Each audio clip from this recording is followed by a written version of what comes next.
Welcome to the channel. Thank you everyone for tuning in. So in front of me today I have a brand new release from the brand called revelot. So it's always exciting when revelot send me a mail and they've got a new model coming out.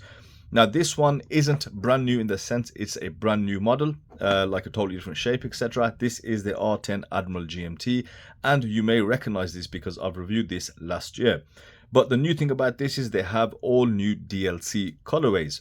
So you've got this whole DLC coated bracelet and case, and some new and really vibrant and funky color options available. And now this watch is set to be launched on the 2nd of April. But I will take you over to the website so you can see just roughly what kind of colors to expect. Now revelot being who they are, they do give us ample choices. They've got some very striking colors available.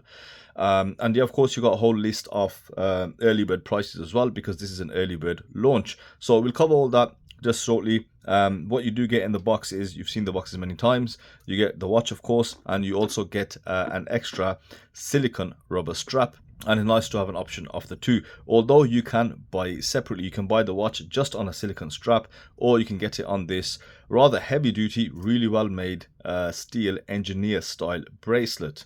I've had to change background today just so I can show you the watch a little better. It doesn't really show up too well on black against black.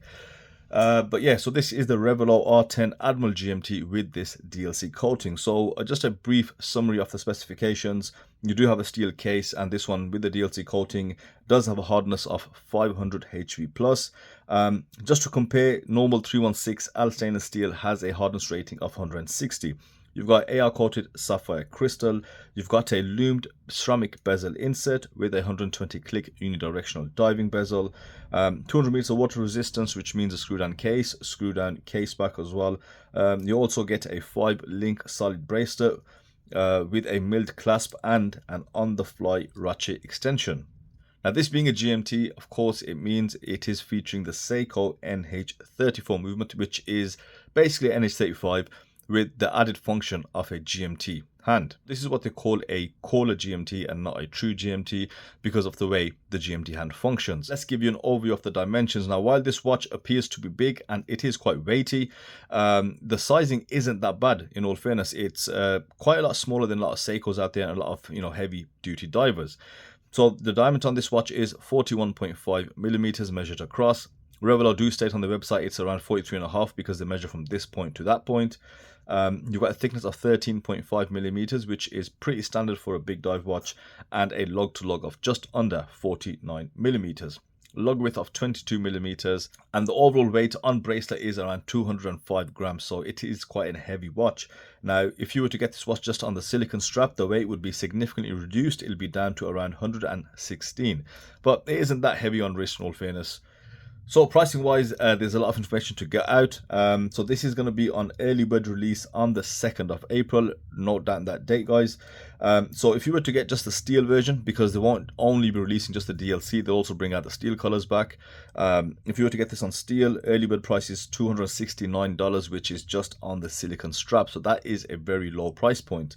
If you were to get one with the steel, it'd go up to $319, and the RRP for the stainless steel version is around $380. So there is a significant saving to be had if you get this on, early bird. A lot of pricing information, but I mean, who's going to remember that? Just go on the website, and when the watch does drop and you get the launch, you'll have a better indication of what the prices will be.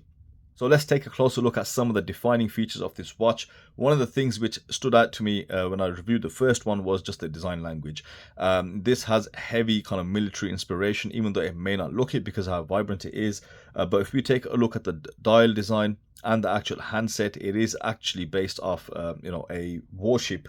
So with that, I think that's a fantastic thing they have done with the handset, made it into like the top view of a ship, and you can clearly see that. Now with these DLC hands, the detail and the micro detailing present on the handset doesn't really come out, but on the steel version, I recall, and when you look close enough, you can see on the handset you've got this linear brushed A face, and you've got beveled sides which are polished, but with the DLC, that's not something you can see. But this watch does offer a lot of micro details in and around the handset, on the dial, and throughout the whole watch. You've also got this light blue tipped GMT hand, which it is kind of visible, but it does blend into the background a lot more due to the dial color.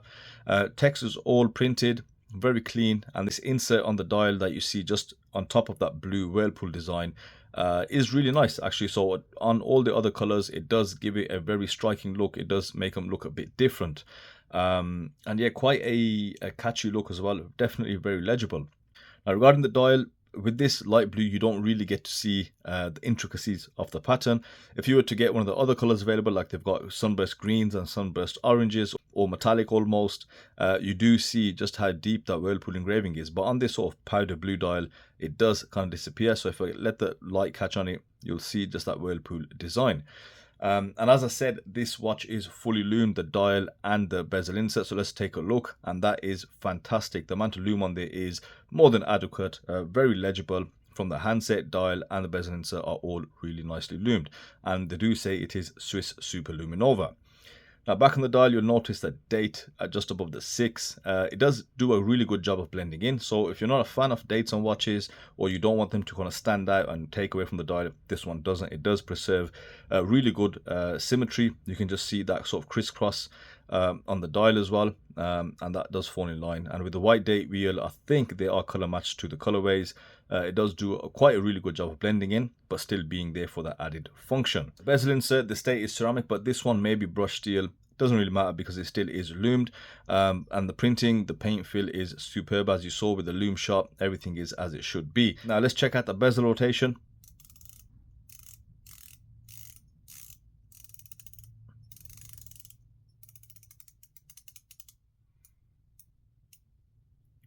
The rotation itself is okay. It's not very tactile.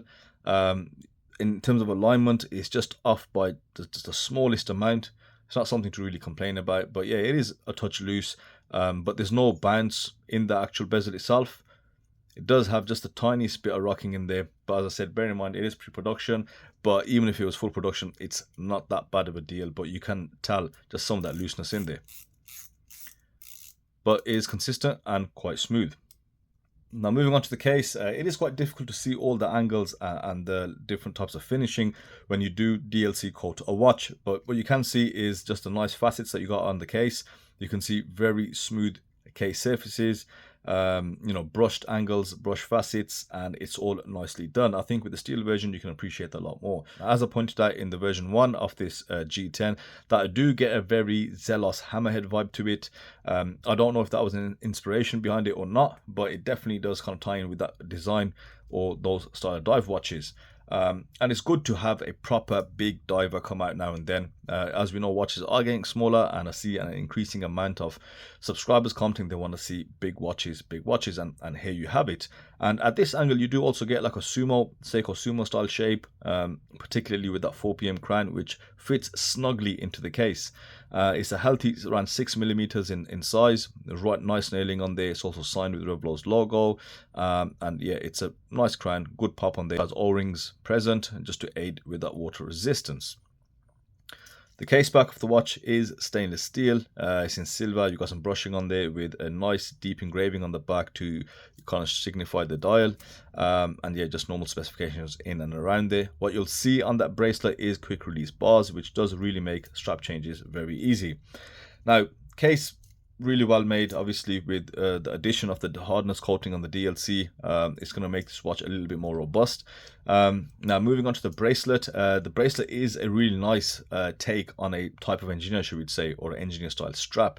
But the links aren't the same as they are on the engineer. They are quite flat. I like the facets on there, and I do prefer this over the engineer style bracelet that we do see. It is a 5-link bracelet. They're all individual links. Very consistent brushing on there, good level of coating that you can see on the actual bracelet. Yeah, so it looks okay. The milk internals, of course, are in steel, and then you've got your on-the-fly adjustment, which is again all PVD. So I'm actually using the adjustment now, the way I sized it, and that works a treat. Now, there is one thing about this which is a bit of a moan, is what connects the links together. They use spring and collar. Now, spring collar, we are accustomed to it. It's probably the most ball achy of all the adjustments available. But the collars on this, right, they're even smaller than what you get with Seiko, which does make it worse. Extremely fiddly, and that part has to go on one of these insides. Where is that? It's not on this side. I think on this side here. So that's where the collar fits. but because the hole is the same size throughout, it can drop in. So yeah, quite fiddly, but it's one of the things you have, and I think it's a bit of a compromise between all the specifications that they are offering, because revelot do come in at excellent value for money. And on wrist, the revelot G10 does wear really well. It's got really good presence. I mean, don't let the sizing put you off. I've got a 6.5-inch wrist, and yeah, it is very similarly sized to a lot of the Seikos that I have. And I do really like the 4pm crown, the way it sits. I like the vibrancy of the dial, and if you look at all the designs as you've seen on their website, they do have some really funky colors. It does really make the watch really distinguished in the market of what's out there. And yeah, fit is good, comfortable as well. And here we have the G10 on a silicone strap. And yeah, it's going to basically change the way the watch wears. It is going to lighten it, obviously, give it a more sporty feel. And if you're outdoors, if you're doing some running around, you don't want a heavy bracelet behind it, then yeah, that's definitely one to use. So the strap itself is soft. I believe it is silicone. I don't think it is FKM, but that doesn't affect how soft it is. It is a bit of a dust magnet though with these silicone straps. Very comfortable. I mean, it's kind of lessened the weight up to about 50%, I'd say.